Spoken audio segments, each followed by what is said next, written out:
Yeah, because the thing is, I don't think I caught it before because I can literally flip where I'm looking, but I totally didn't realize other people would then see everything I had here is freaking No, I think if backwards. you see it flipped, we're seeing it correctly. Okay, and so the output is correct, right?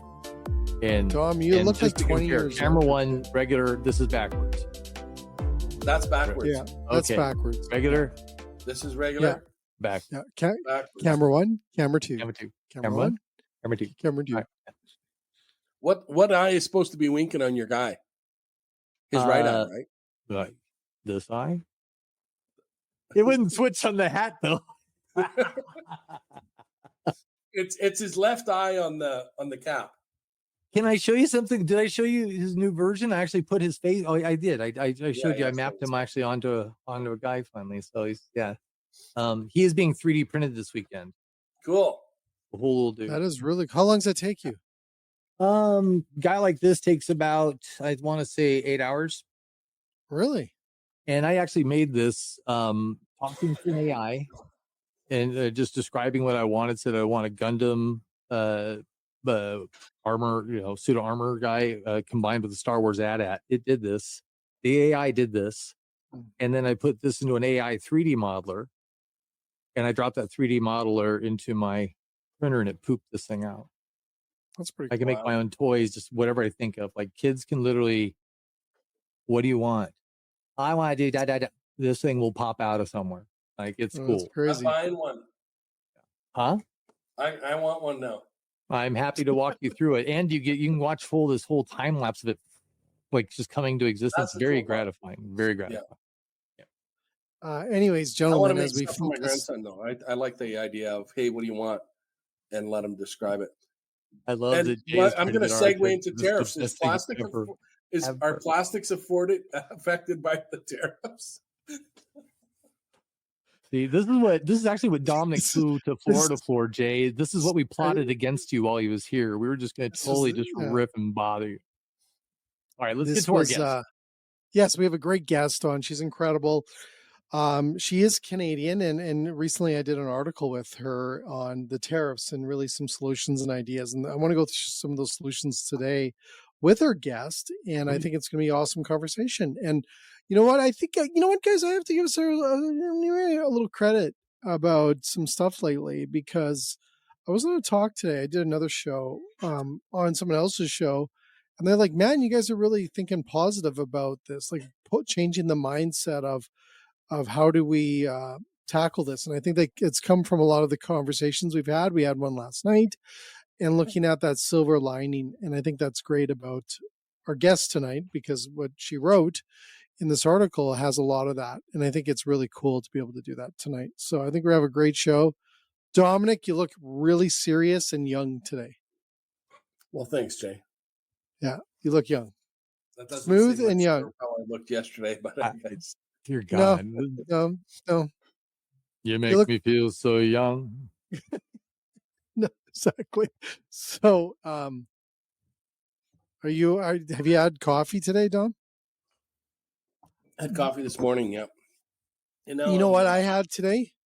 Lemon and honey right now. Oh, geez. What is that? The orange cream. Ooh. Orange cream Coke. How can you try and be healthy and then drink that? Well, there's no calories in it. He probably put some form of protein powder in it. Yeah. There's nothing in it. No, I got my protein drink over here. Fish oil. There you go, Dom. There you go. Dish oil. So it's fish. Good. They said dish oil. No. Yeah. Anyways, let's get to our guest because I don't want to waste her time. She's very busy. Too late. I think it's going to be great. Too late. All right. Hey, Dominic, let's roll the intro. Hey. Yeah. Smoothie. Smoothie. Call you Smoothie tonight. Smoothie. Here we go.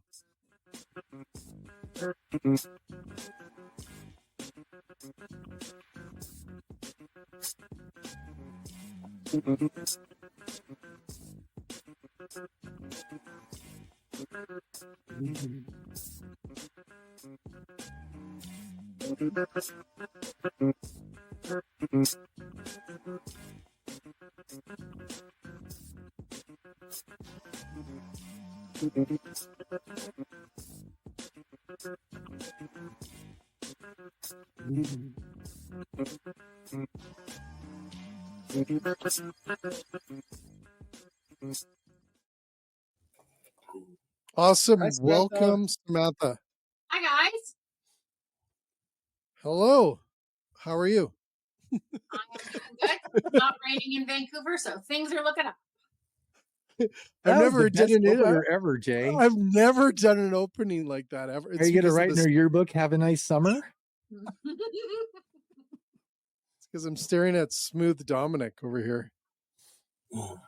Dom, why are you so quiet lately? I don't know what it is. Smooth criminal. I've not been feeling well, but I'm up for the game tonight. Samantha, sorry in advance. Anyway, Samantha, thanks again for joining us. And it's a delight to be able to have you on our show after we just wrote a wicked article this past weekend. You did all the writing and all these great things. And I want to talk about that today in a sense, the relationship to the tariffs that are coming in. How many days, Dominic? 12. Oh, my. Yeah, 12 days. Oh, that was just a wild guess. I was going to say, you Feels like get you need that, to overlay now. It's pretty close. So 12 sounds right. 12 and a half days Oh. until, yeah, you're close. I'll give you that. You're 12. On the 12th day of tariff, my true love gave to me. Anyways, Samantha, I want to talk about this article that you wrote and all the great things that you put into it and all the ideas you have. I want to talk about all those. But one of the things that you just brought up in our pre-show was around this whole thing that operators are just confused right now. And I really want to talk about that. What's that mean? Like, tell us a little bit more what you're seeing out there, what you're hearing. Well, sorry, Samantha, one thing first though. For people who don't know Samantha, Oh, yeah. Well, everyone does. But yeah, let's get into that. Okay. So I'm Samantha, and I have been working in hospitality roles, but mostly on the events, logistics, production, program development for the last 25 years. I worked on the Vancouver International Wine Festival. I ran the BC Foodservice Expo. I worked with BC Restaurant Association on a buy local eating promotion to talk about getting local food through the restaurant channel. Worked a lot in the advocacy space during the pandemic to help operators adjust to what they needed to do, to understand the rules, to apply for grants, to just try to get into the game as much as they can. And right now, primarily I'm working on a grant that the Chef's Table Society of British Columbia has to go out into 95 different restaurant workspaces and support them in developing, professionalizing, formalizing their people policies, with the idea that if we want to retain talent in restaurants for longer, we need to lay the groundwork so people know what excelling, building, growing in our industry looks like. And if we don't do that from a platform of organization, nobody thrives in chaos. Leading to my excellent tangent to tariffs. Nobody thrives in chaos. And a lot of the restaurants that I'm talking to on a daily basis, or at least on a weekly basis, the challenge that they're having is that there's yet another curveball being thrown in our way, and it feels even more chaotic or disruptive in many ways than the pandemic, because it really hits that bottom line piece. And today it's one thing and tomorrow it's the next thing. So it's that sense of unknowing that's really so disruptive to people. And for an operator, sure, the cost of eggs is like our baseline. Everybody looks at the cost of eggs, and eggs are going wacko, and it's so much money, and everything in so many parts of our businesses are based on things basics like eggs. But on the other hand, you're also know that your customers are feeling that same pressure. Lots of times when we're dealing with challenges in our industry has challenges, but our customers don't. In this situation, I think our customers are facing the same crazy amounts of turmoil about their personal budgets and how far their money's going to go. Are they going to have a job? So we're back to that mentality. And I think that's really difficult for anybody to sort of get into the game to figure out what they can do about it or change or improve. So that's the I don't know if it's confusion, but it's just that dread feeling that people are at because they just don't know what's next. And it sounds like you, when you mentioned it before, that there might be some misconceptions or just things that we could provide as common knowledge of the things that you're talking about that would provide some comfort for people listening, that get them in the know of things that might be helpful. What are those kind of learnings you have, or some things that you found? I mean, I think we always know that if we go back to supporting local businesses and amplifying the voices and the impact that we have in our local communities, that's a huge through thread for all restaurants. Like, even if you go outside of what we're buying and what we're selling and who we're employing, restaurants are those hubs that people come together as a joining space. Like, I'm going to meet my friend. I'm going to have a conversation. I'm going to meet my friends for a party. I'm going to celebrate a milestone. Or, where am I going to go and ask for that gift card for our son's baseball fundraiser? Again, it's the restaurant. So restaurants are the modern third space. We're outside of home, we're outside of work, and we are the place that people get together. So heck, they're business meeting spaces too, right? Yeah. Everybody. Starbucks. Yeah, or you have a team meeting there. You could be interviewing for a job at the place, or being interviewed by somebody at that place about something else. Like, it's ubiquitous. Well, Samantha, I have a question for you. We used to call it back in the day a baker's dozen. Ooh. Back in the day in the industry, but how much is the gap that we see today of people not buying and supporting local? I think that the hesitance that I have been seeing on supporting local from a consumer perspective and from a restaurant perspective, like an owner, operator, manager, kitchen lead, the hesitance has been money, right? Local things, if you're talking, may cost more. Like, on the front end, those local farm raised chickens or those local organic wines from BC, or even just wines from BC in general, are generally going to be cheaper, more expensive than wines from Spain. So I think if you look at it from that first step, there is a hesitance sometimes to support, particularly BC or Canadian as a general message, because there is a cost increment, because land here costs more, salaries cost more. So there's a more piece to local. I think the cool part of right now that I'm seeing is that, so what? You have to pay 10% more. You're supporting a local business. People, there has been a light turning on. Will pay that 10% because they're happy to support the business down the road instead of the multinational. Or they know that this particular peanut butter is made in Canada versus the one that's made down, somewhere else. So I think we do have an opportunity today with local that we didn't have before, because that price piece has almost been overcome by our fervent need to show support for fellow Canadians. Well, wouldn't that price even equalize by merit of just the tariffs in general? That what would have been expensive might not be comparatively now, and that's what's driving buy-at-home behavior? I mean, the thing is, the tariffs are complicated, right? Because we don't have tariffs necessarily coming into Canada. We have tariffs of things going out of Canada into the US. So if you're building a new restaurant and you want to be using wood or steel or any of the construction things, just that part of it will be affected, even though there aren't new tariffs in Canada, because costs are being realigned, reassessed, all those things.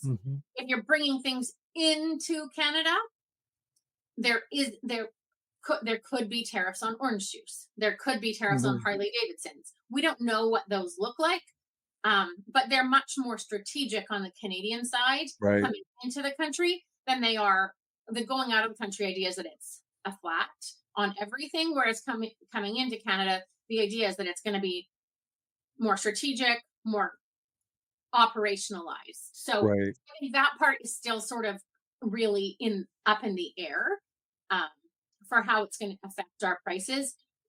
what is and where it does impact both restaurant operators and the consumer is that your buying power goes down if you have less customers. And if your 50% of your customers were Americans that you shipped something to, we have to fill that gap. And you can't fill that gap in 3 months or 4 months or 6 months. On that point, on the stuff that we export that might get a 25% tariff going into the States, will that initially, do you think, put downward pressure on local prices because we don't have that market, or there's a little bit less buying on the US side? You would think. But that's what I think too. But are we going to see the benefit of that initially on?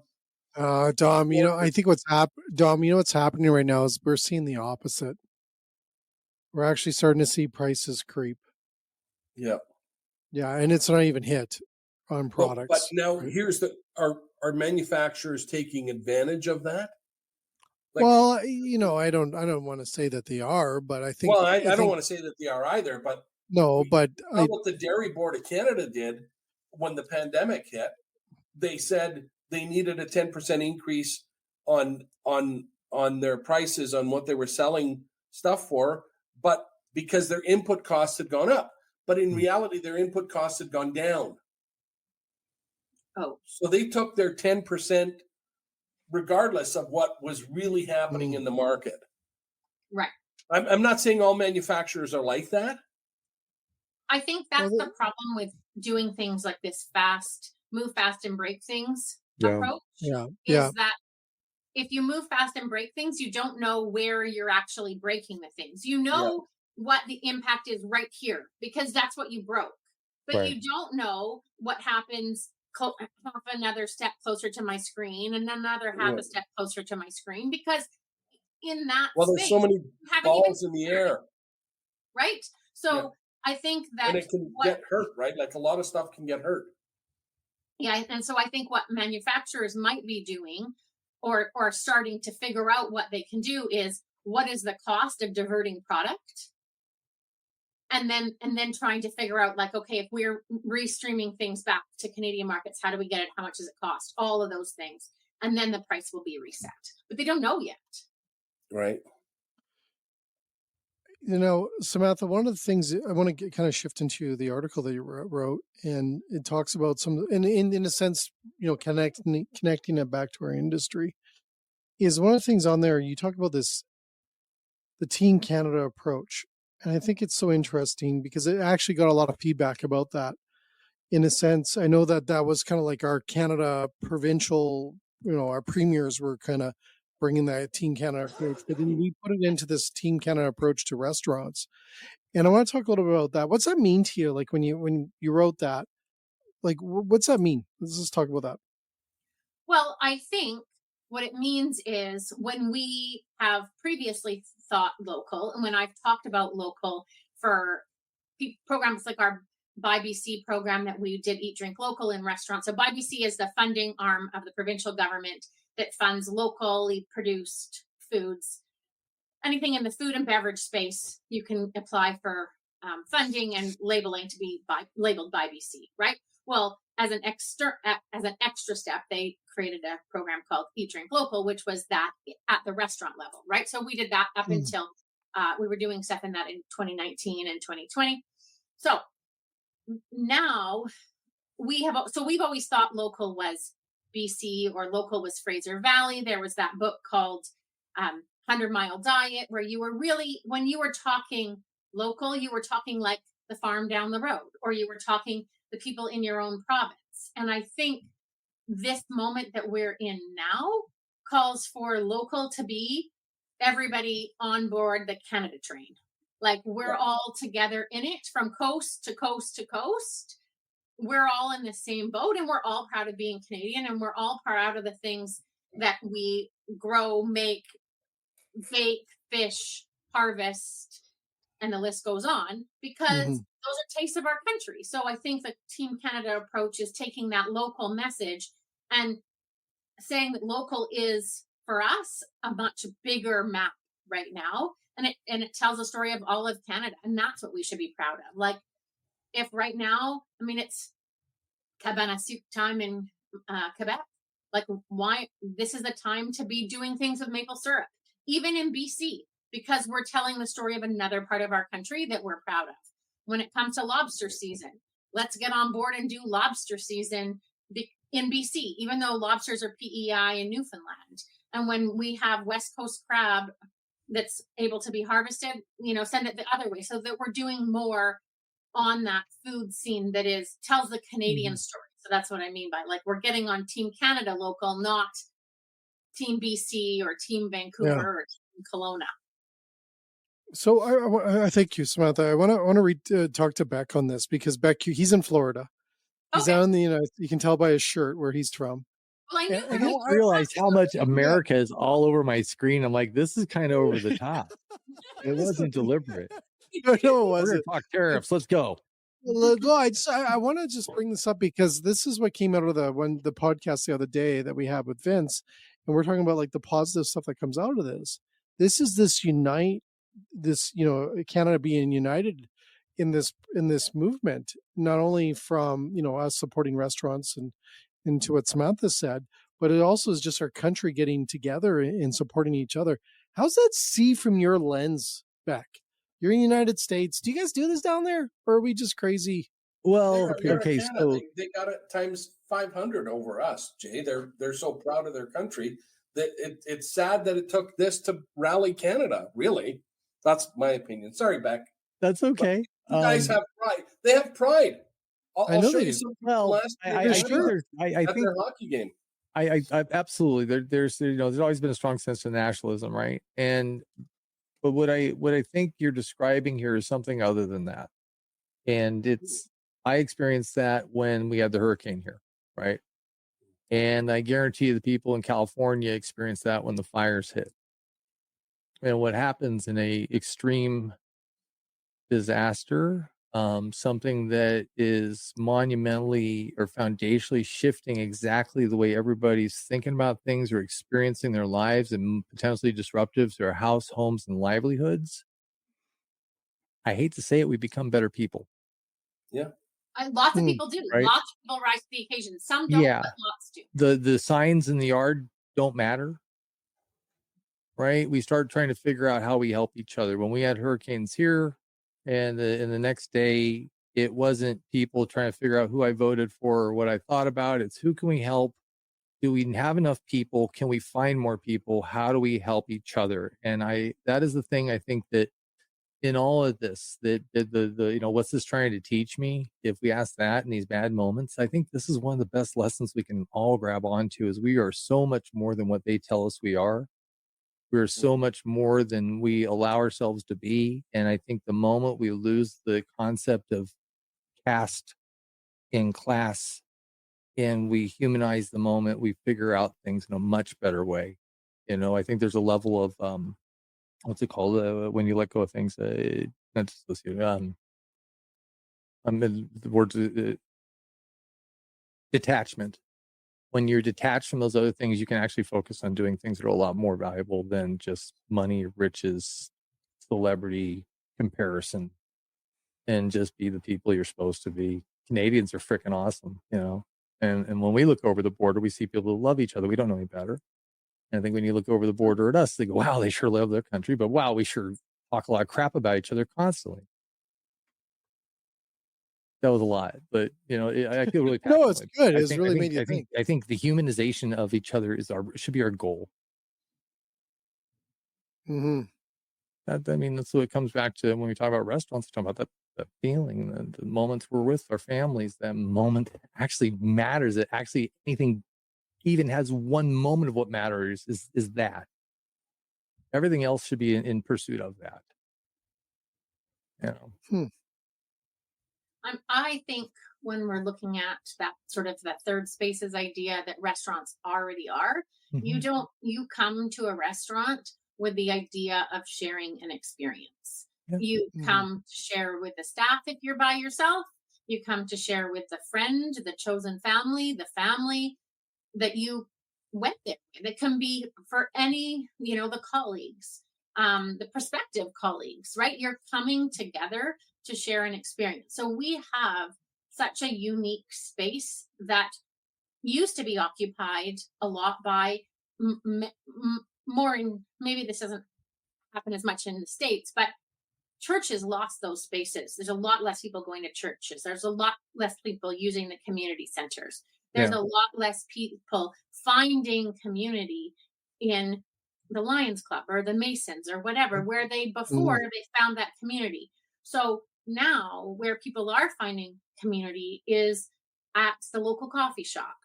I can tell you, I have a lady in my family that is 76 and has dementia. And for the entire pandemic, she went to the same restaurant every single day for lunch. And all the other seniors in the neighborhood stroll up there and they all say, "Hey, so good to see you, blah, blah, blah." And they all talk to each other. That was the heart of their community for the pandemic, because they found a place that they could share a meal, they could trust the space, they could Yep. feel comfortable.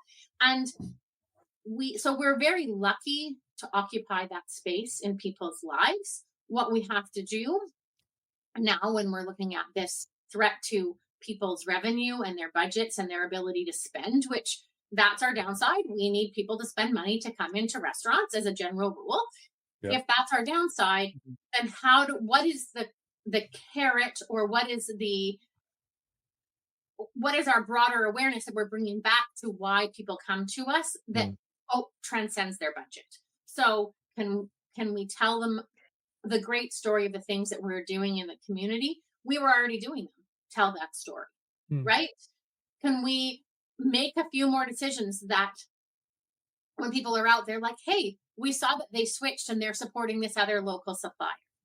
What are we doing to amplify the other people around us so that people come back and amplify us? I guess Yeah.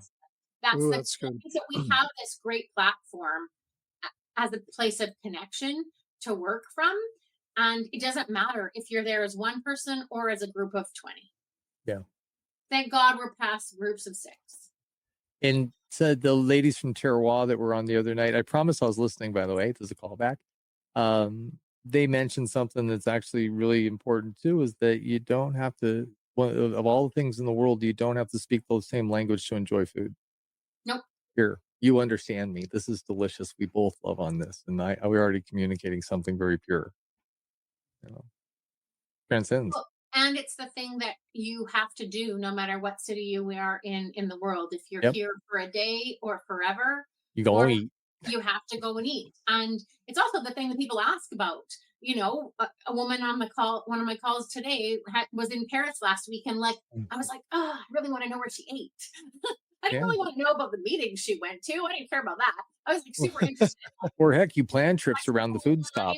Some cool food, and if we actually, that example is better than I intended it to be, because Allison's in Paris hanging out for recruiting mission for French-speaking workers to come to Canada. Lucky. It's a really cool opportunity, but she's over there, and I'm thinking, what food, what wine? But when you think about French food and you think about French wine, they're not serving cheese from Quebec if they can help it. They're serving cheese from France. Yep. They're serving wine from France. And so that story that I'm eking to ask her is a story that tells the story of Paris, of France, of that environment. And so this brings us to that opportunity to think bigger about what's local and really. What makes them so great at wine? Why can't Canada be the next great wine, right? Why wouldn't it be tie that very strong We actually have very good wine to certain? Well, yeah, I'm saying, but yes, but that sense of self, though, the default that even Samantha has is, well, it's French wine. Why wouldn't they want that, right? Yeah. But that's where any different. That is a developed reputation, though, and I think part of what you're talking about. And yesterday we hinted at it, or when last time we were on, I was talking. How are we playing offense, and not in a mean way? How do we play offensively as a country, right? To amplify our games, and in how we present, package. There's a lot of different things that that Jay's doing in the coaching out there, the communities you guys have to share best practice of what's working. Yeah. I think that is the biggest opportunity, is to take that example of the French restaurant and being like, well, why would you serve anything from anywhere other than Yeah. France? Because we're in France. Like, let's tell that story. So that's the opportunity I want people to take out of this. From that article that I was working on with Jay last week, and where we were trying to go with it is like, if we've already got this being bashed over our head that we have to be prouder and smarter and more aware of who we are and where we stand in the world, why aren't we using that as a marketing bulletin board, man? Yeah. Like, the bigger the better. We're proud. We make great food. We have great talented people. Our menus may reflect Canadian ingredients, but they are like incredible diversity of everybody who's ever come here. And if you ever want me to go on a tangent, talk to me about the different integration of different food styles into the Canadian diet, because they actually completely correspond with when strife happened everywhere else in the world. So people came to Canada in waves, each corresponding to when strife happened in those other countries. And when they came to Canada, they came with a desire to share their food and their feelings of home. So they're now making Jamaican patties in Canada with a special Jamaican patty twist, or the hero in Halifax is different than the heroes from Greece, but they came in waves of people coming to resettle after. So was there a potato famine wave that you can correlate? Is this like they're literally waves throughout history? But we weren't very good in the potato famine. But here's one for you. Did you know that almost at every single main stop on the Canadian National Railway, there's a Chinese and Western cuisine restaurant? Because I believe that. On the railroad. Oh, so you bring the Chinese over to work on the railroad. Somebody starts a satellite business to feed the people that are working on the railroad. So our oldest tradition of restaurants along the entire development of our country in the 1850s on is Chinese-based cuisine, because that was who was working here. Yeah, it's funny. My wife had a barbecue joint off the Alcan Highway in Alaska, just selling barbecue to the oil guys going by. I mean, it's the same kind of thing, supporting the expansion, growth, and where the industries are. Yeah. But we have this incredible diversity of culinary traditions in Canada, but every single one of them is influenced and changed and made Canadian by what ingredients we have here, or what people remembered the taste of home were, and how they changed them to be what was possible here. So we have this amazing culinary tradition that if we dive into it, we've got so many stories to tell, and so many people to support, and so many people to bring in the door, because they're excited to see those tastes, I think. It's that's why every restaurant needs a podcast, right, Jay? Sorry, Dom. Sorry, Dom. Well, Jay used to say every restaurant needs a podcast. Well, the getting your story out there, I think we all agree, is very, very important, right? For every restaurant, for every business, never mind just a restaurant, but for every business, for sure. So Canada needs a podcast to get the story out there, just about the country. No. Well, we got Canada's restaurant guy. One of those fake currencies. We need like the Ponzi scheme currency thing. That's what we need. We need a Ponzi scheme currency thing. Oh, somebody made, those currencies that are not a currency, but you're talking about NFTs? No. Oh. I mean, the not Bitcoin, but some of them are not even, they claim they are currencies, but then actually, if you read the fine print, it's just a money maker. Oh. Yeah. So we need one of those. Sorry, like the Bank of Canada is going to be coming after you in a second here. No.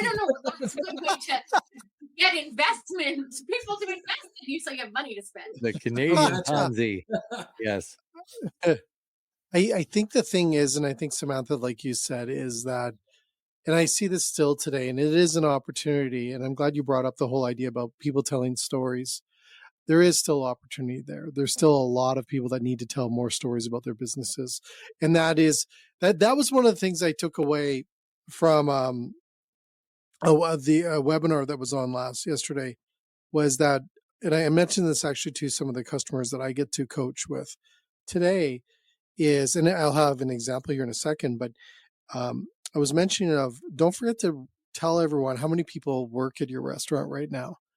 And it's not necessarily telling them always about the food, which is very important, and the story behind the food, but also there's actually people. And I actually mentioned this to one of the restaurants I work with, and they said, I said, like, how many people work with you? And it's a big group. And he says, 350 people work for him today. And Whoa. I'm like, that's a lot of people. I had no idea that many. He has multiple locations. And I was actually quite impressed with that amount. So I think when we put that to perspective of how many people, it really changes some ideas about those stories those restaurants have, not only about the food, but how many people do you employ in that community or that city, and hear those stories in a sense as well. So I'm glad you brought that up because I think we need to hear more of them. I think it is an opportunity. I think to Dominic's point, everyone should have a podcast. Is that realistic? Probably not. But I think everyone should get on social all the time because we live on that religiously. But it is, in a sense, nonstop of telling the stories should be nonstop. And don't be shy about them. And they don't have to be perfect stories. And these three schmuckles can do a podcast. Anyone can do one, but Well, it we're not is even doing a podcast.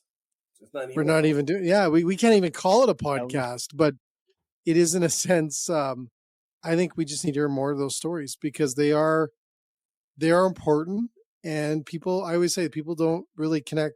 Like, people are not following your restaurant, they probably follow the people that own the restaurant and the chefs, and those people are more interesting than a building. So I think we have to hear more about that. So I'm glad you brought Wow. that up. I ran some data here just out of curiosity as an American who doesn't know the topography of the Canadian landscape. And so the stats here, in 2024, restaurant industry employed roughly 1.2 million people in the country, representing 6% of the country's workforce.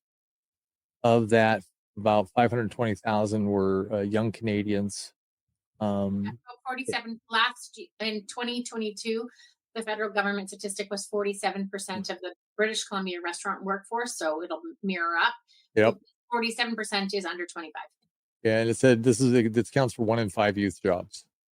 And Yeah. the impact is 111 billion annually for food service sales, and there are at least 100,000 locations in Canada of a food service business, and most of them are small businesses with about 98% having fewer than 100 employees. So that's the level of the independents that might be affected by things like that. Typically, it's independents that get hardest, right? Do you think it's a true Absolutely. statement? Yeah. But the thing is that people also forget how much restaurants are entrepreneurial, and they represent opportunity for new Canadians, new people who move from one part of a country to another part of a country. It's an opportunity to feel like you're bringing something with you to your new step of your life. And so there's really a lot of people around our country who are telling their story of being proud, both Canadians and Ethiopians, or Canadian and Chinese, or Canadian and something, and they're telling it through their neighborhood restaurant, and they have, followings of neighbors that come in and enjoy their food because they're telling their story. Right now, what I think the gap is that our menus say maybe that it's BC wine, or they say that, they've got this great particular dish which is regionally specific. Maybe it's a poutine. Everybody knows poutine is Quebecois, and there's that piece of the puzzle. Yeah. But they're not amplifying those other things. Like, generally speaking, almost everybody, many restaurants are buying BC beef, Canadian beef. Beef is certified Canadian, not regionally because of slaughter things. But beef is largely Canadian. Cheese is largely Canadian. Milk is largely Canadian. Those are stories that seem boring. But then if you put them all together and you have the cheese, the beef, and the bun all be Canadian, you have Cheeseburger, a sandwich or a kick-ass burger that is proudly Canadian, right? Like you have the main ingredients, and in about 3 weeks here, every tomato will be Canadian and lettuce will be Canadian because the greenhouses will all be back online. yeah. So we're in that shoulder season where some of the tomatoes are coming locally, some of the lettuce is coming locally, but it's a little too cold. So give it 3 weeks and you will be able to have a great Canadian burger or a great Canadian sandwich on every single menu across this country that wants to. And if you aren't sticking a Canadian flag toothpick in that burger to hold it together. Jay's got one to tell people they should be mirroring your story of being proudly Canadian. Come on, guys, let's get on the bus. Yeah, Team it's such a Canada. great. Well, I just say this goes back. I get goosebumps even when you're talking there, Samantha, just because Dominic has said there is some good always that comes from this, and he always brings it up every show, Yeah. which is a good thing because there is so much good stuff that comes from this. And I don't think that we would have been doing this if this hadn't come. And what a great opportunity to be able to highlight everything that makes us different and unique and special and awesome. And I think it's going to be I'm optimistic of what's going to happen. Right? Yeah.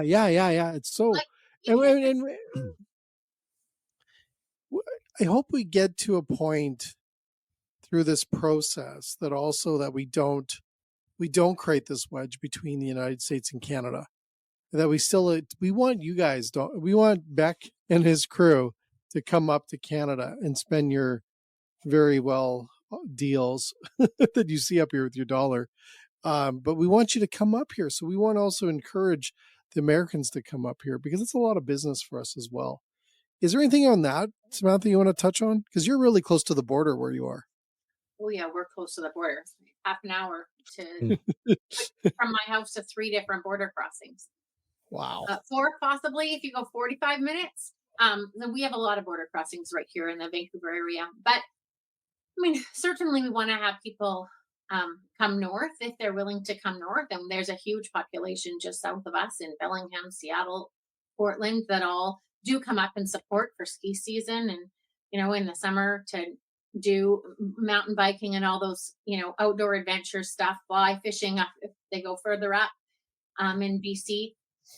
I mean, I think that if we tell a great story of Canada with our menus and our ingredients, and the diversity of Canada, and we are with the goal of focusing to Canadians, it's going to still be massively attractive to Americans or anybody who comes to Canada. Because, go back to our French example, who wants to go to France and try German food? Like, who wants to go to France and try American food or Canadian food? Whatever that is. I'm not even entirely sure. But, who wants to come and you want to go to a country that is excited about showcasing their own taste because that gives you that authenticity, that experience that you're looking for in that country. So if this gives us an opportunity to dial in what Canadian cuisine actually is and what we're offering on the plate and being proud of it in every aspect of it, it's going to attract everybody into our restaurants because we're telling a great story. Yeah. Even if our target is Canadians, it's going to be attractive to everybody else because we're telling the story and it's focused and organized and thoughtful. Smells like a road trip back. Well, I had in my mind. Do you guys have like somebody that does the town to town, restaurant to restaurant, drive-ins, dives and diners kind of thing? We got a couple. Who's covering Canada from a restaurant to restaurant, taking it on the road? I hear Bill Oakley needs to take a trip out there. We got a couple guys. Huh? Yeah, they're a couple. There's one guy. I forget his name, but yeah, he's. I don't think he does it anymore. He doesn't do it anymore. Yeah. Yeah. We got that one guy. That sounds really good, eh? We got that one guy. It was a good show though. It was, I think, I tried. Everything kind of got watered down a little bit just because a lot of people were doing it. So I think that'll come back, Jay. Samantha, I was thinking about what you're talking about, and it sounded like we're talking a campaign. Like my marketing brain kicks in, like, oh, what's the campaign for Canada? And it's some slogan, right? And I don't know what the first part of the slogan is, but I know what the last part is. We're not sorry, right? And so Canadian food rocks. We're not sorry, right? Because Canada's known for the sorry, like right baked in. So we're not sorry is our tagline. We just got to figure out what the statement is. Well, I think if everybody, honestly, when everybody else is telling their story, their life story through pictures on Instagram or TikTok or Reels or whichever platform they're currently engaged in, then I think that it's just about conveying some of the things we think people already know through those messages. Like Mhm. we think people already know that beef and broccoli is not a Chinese dish. That's a Chinese Canadian dish because it was invented in Alberta. Or sweet and sour pork is another one that is inspired by. We have it on every Chinese restaurant, or many, many, many, many, many Chinese restaurants across Canada have sweet and Mm. sour pork. It's a Canadian invention to reflect. You won't the find that Chinese in mainland China. No, no, and beef and No, broccoli, no. no, because they're as a combination of what was available Yeah, here yeah. and the taste of home. So we have really cool stories to tell. The Caesar was invented in Canada. Poutine is Canadian. We've already Bloody mentioned. Mary. Bloody Okay, Mary. I think there's going to be a Bloody turf Mary. war on the Caesar thing. I think there's an oppositional story in We America about destroy where the you. Caesar salad was invented, and I'm almost Well, confident of that. none of us are going to claim the Caesar salad because that No, was Caesar drink. The drink. Oh, I didn't know what a Caesar drink is. Okay, A Bloody Yeah, Mary. yeah. you call we it. got that. Bloody salad. Mary. Bloody Mary. Don't say it Yeah. one more time; she'll show up. But I think that isn't the Caesar salad from Tijuana? I think it is. I don't know. You know what? I have to remember. I'm going to use my friend here because he'll tell me. but here's the thing. I just want to It point might be out. Tijuana. Actually, it might not be America. I want to point this out though, and this is what I've said. Dom, we talked about this many times. I think the one thing that we can do through this process, and maybe we will do it after whatever happens on March 4th, is I think we can market ourselves better in the United States. Oh, So yeah. when we say Caesar salad or Caesar drink, Beck knows what that is. Not that that's important. That's a small example, but I think we can do a better job of telling people, like what you're saying, Samantha, about the products and the food and the dishes and the cuisines and everything, but also about who we are. Because the Beck, like just learning how much you know about us, how much we know about you versus us.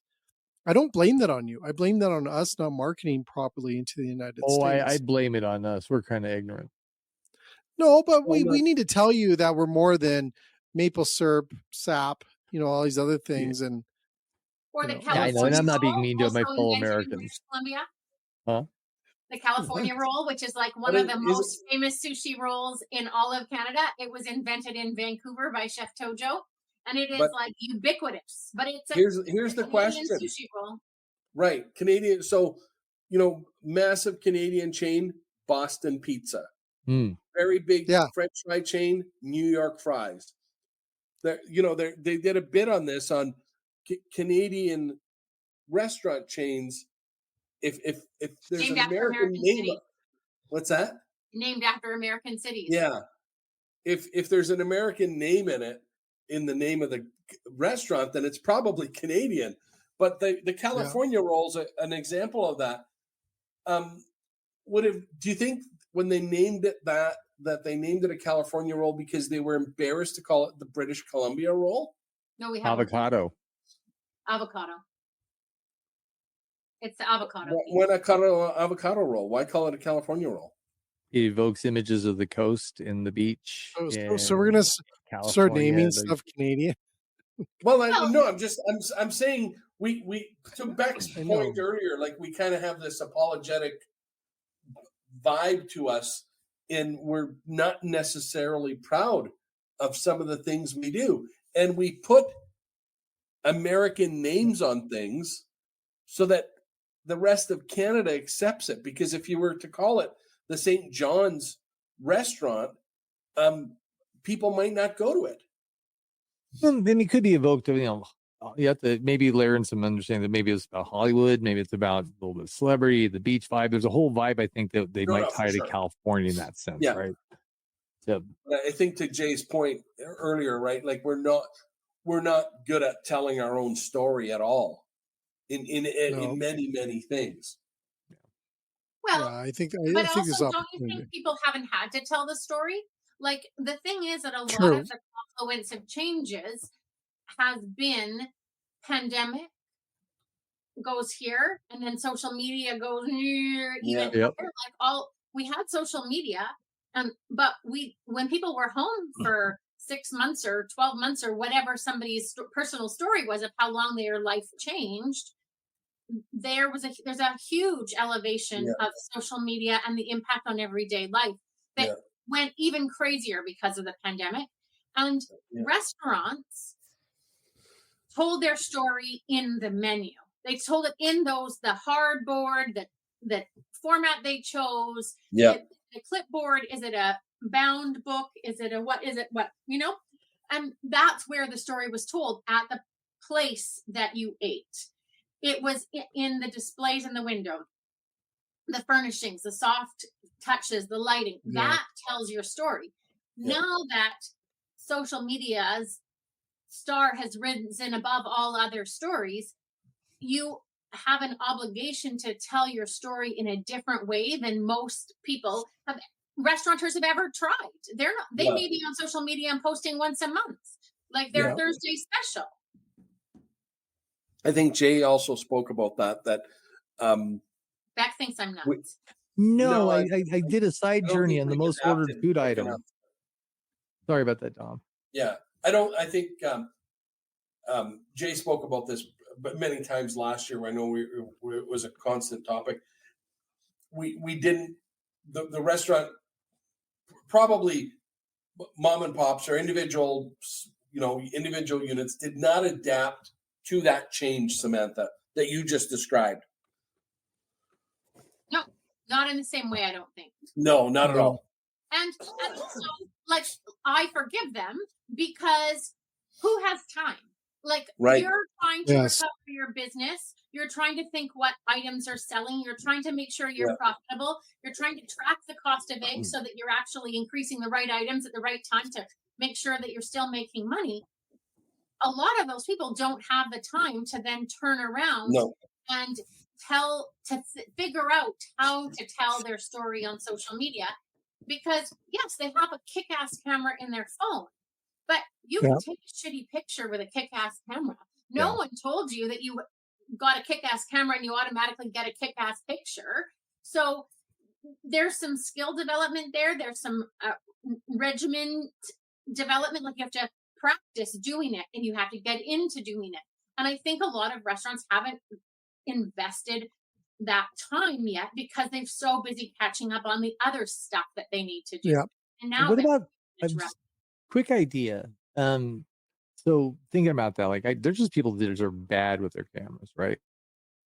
What if the restaurant just maintained a library of food shots for those people who know their crap at their thing, not having to go to a menu and sort it out? They can just look up the thing and they go, that, like, find versions of that, because mostly you're not posing with your food, you're taking a picture of the food, right? And maybe they just grab that, and it's another way to promote it without having to worry about the user being a good. But if you haven't set this time aside, Yeah. Even building that library is a job on somebody's list that's at the bottom. Absolutely. The best thing I say to restaurants that have this problem is get your customers to post for you. They're more believable. It works better with the algorithms. User generated content is the key to that problem.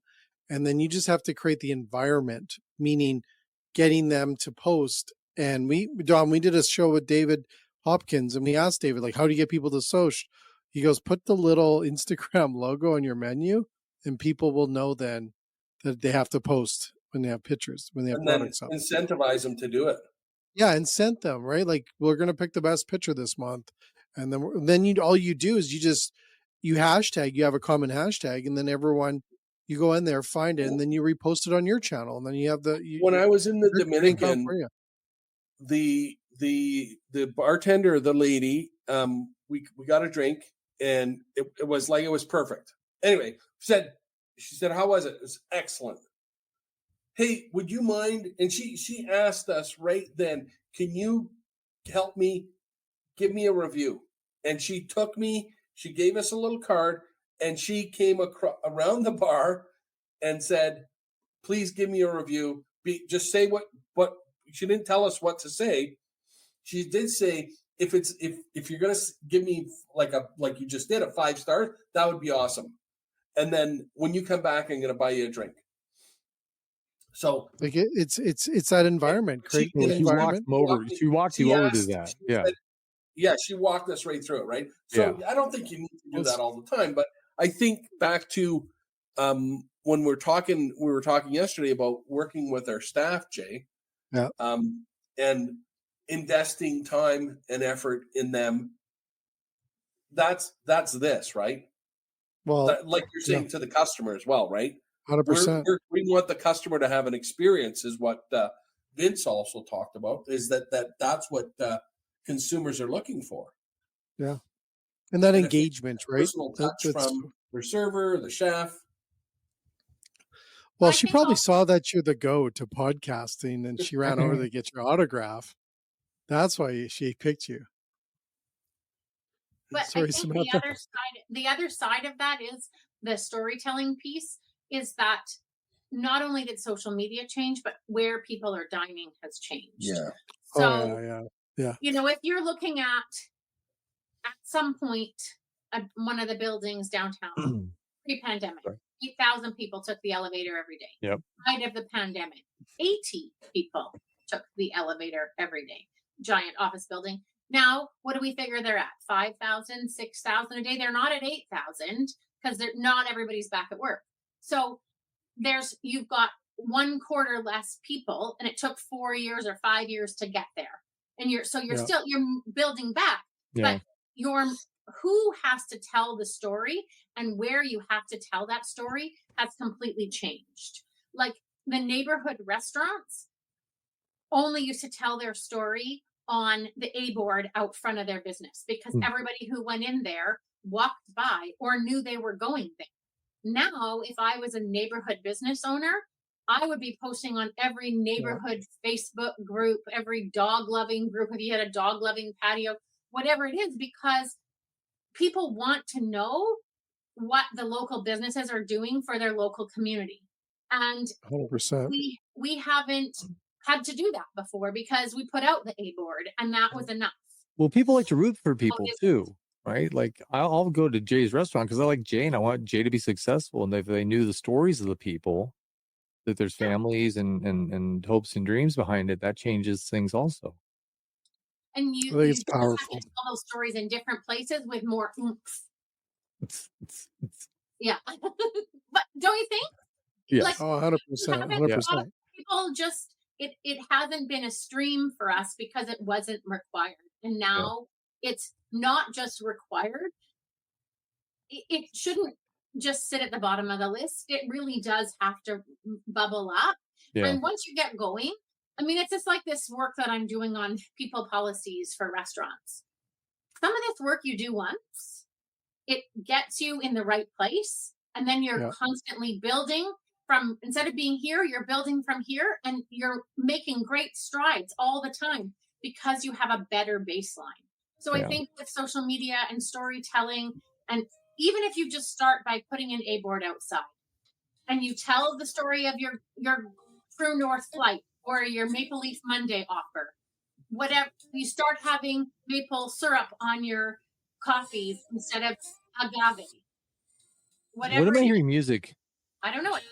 Oh, I think that's like the almost end of the show music. I don't know. Oh God, What? it's coming up. Is Real it quick Dominic? before we pivot off, because this I didn't know, and I don't think anybody here would even guess that.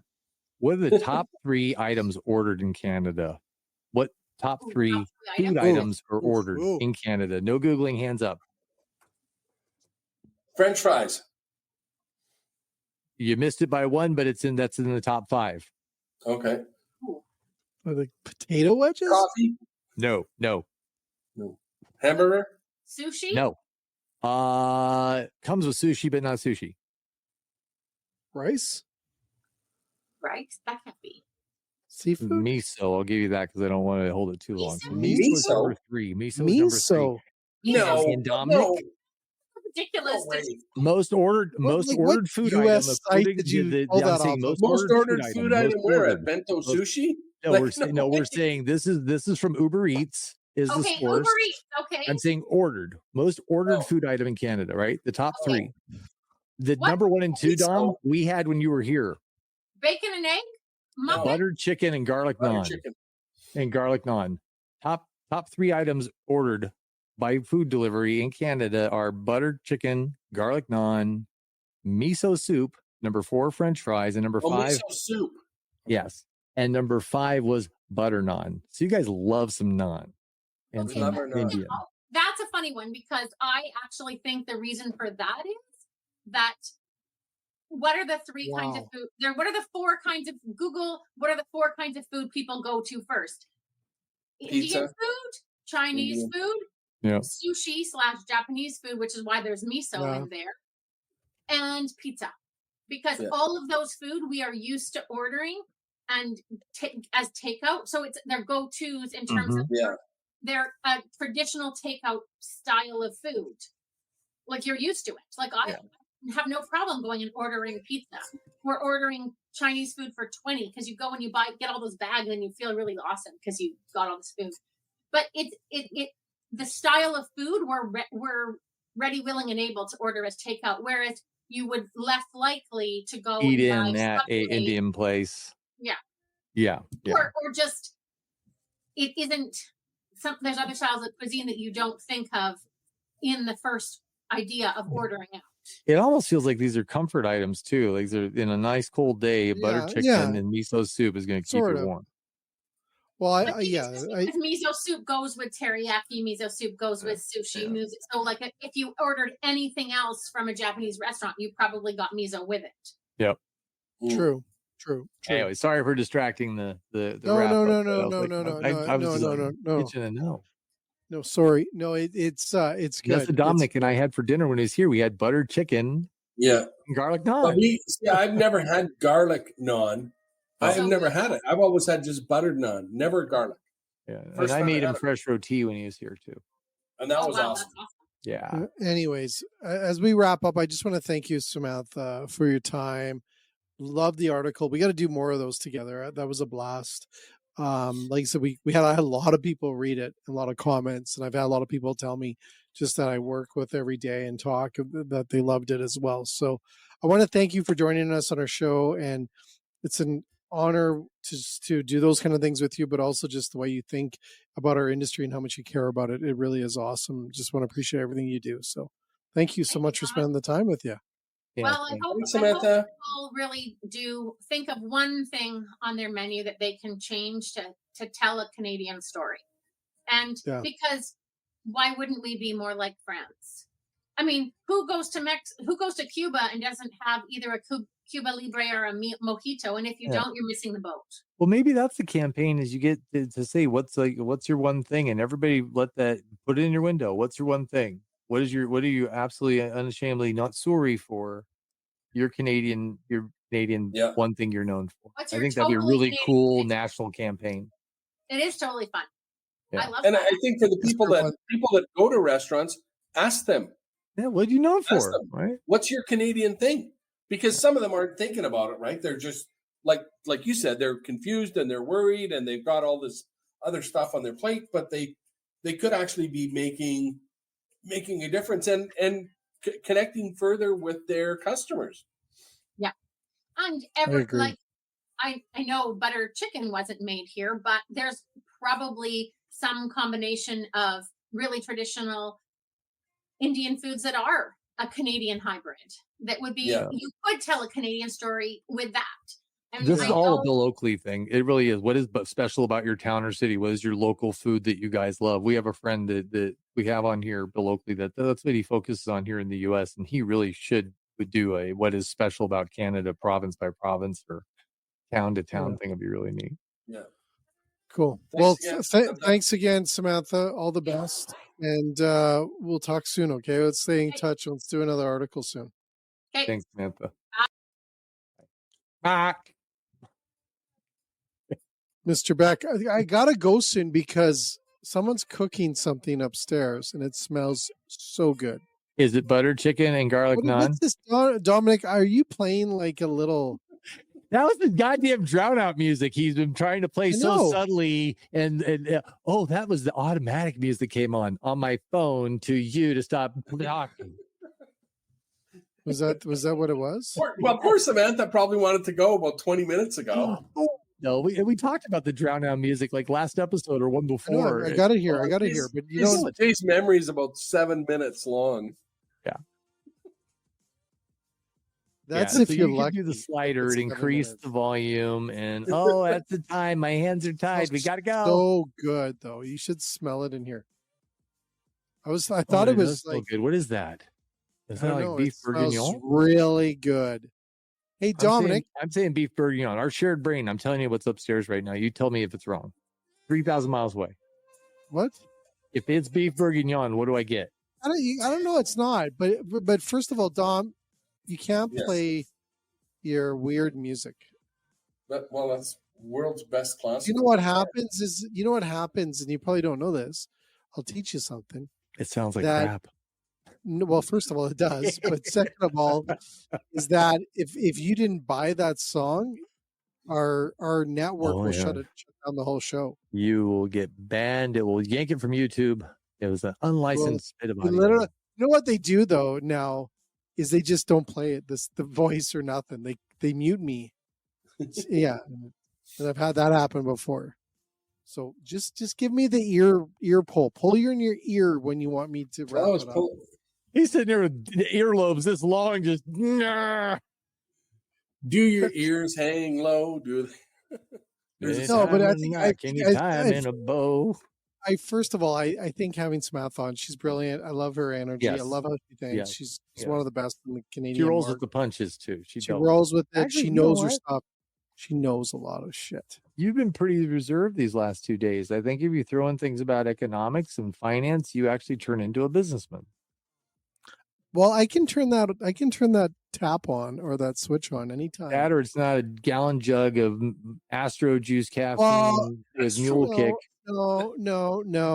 It's the No. fact that I've been talking. I talk all day about it with You got with new the meds. customers I work with and the restaurants I work with.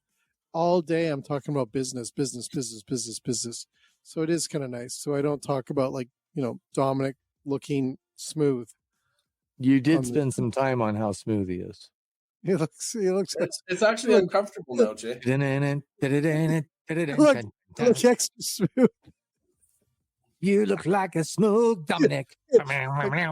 Extra smooth Dominic with a side of poutine. Silky smooth.